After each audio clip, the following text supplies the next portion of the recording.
now to CBS News legal contributor Jessica Levinson to go over some of the legal details of some of Trump's sweeping immigration executive orders. I want to start with one of Trump's bolder orders, focusing on what we just talked about, ending birthright citizenship. Now, Jessica, is this even legal? How can he do this?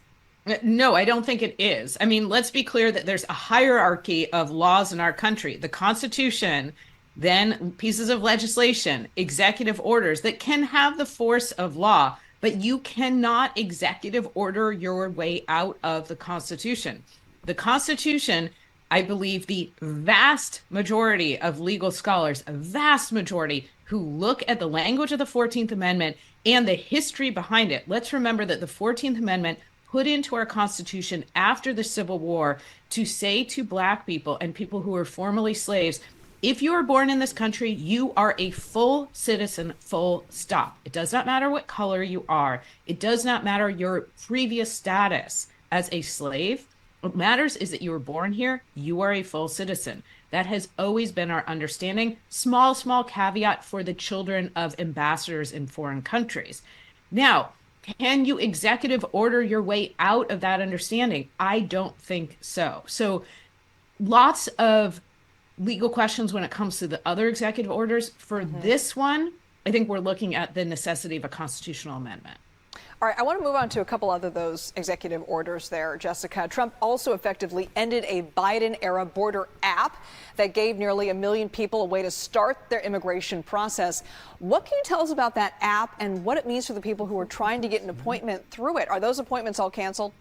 Apparently they are. Reporting indicates that they are. This app was a lottery system, and I understand that hundreds of thousands of people had tried to use it, a constitutional amendment.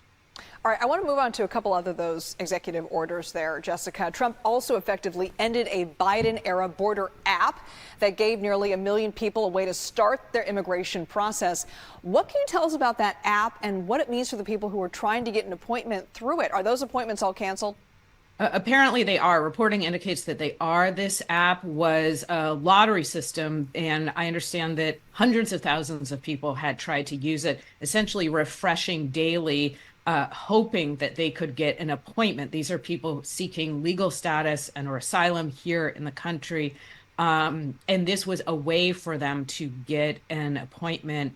Those appointments, the reporting indicates today, have now been canceled. Legally speaking, anytime we see policy or rule, is that something that the next administration can undo by executive order? The answer is typically yes. You just have to make sure they go about it the right way. But to me, it looks like there aren't a lot of legal questions surrounding this. Obviously, huge practical impacts for people. I want to move on now to Trump's plan for mass deportation, which includes deputizing local law enforcement as essentially immigration officers. What would this enforcement look like? And are local police departments required to comply? What about sanctuary cities? What about those officers? Do they have to comply as well? So in the Constitution, there's something called the anti-commandeering doctrine, and that acknowledges that states are separate sovereigns, that the federal government cannot still tell states and local governments, carry my water for me. Here's my policy. Now you go implement it. So deputizing local law enforcement means that they will assist in what is typically a federal policy, for instance, immigration.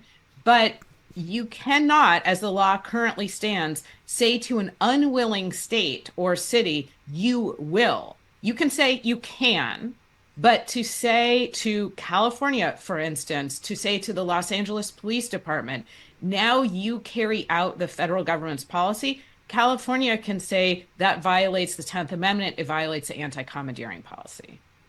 Jessica Levinson, I have a feeling we're going to be talking to you a lot over the next 4 years with all of these executive orders. Thank you so much.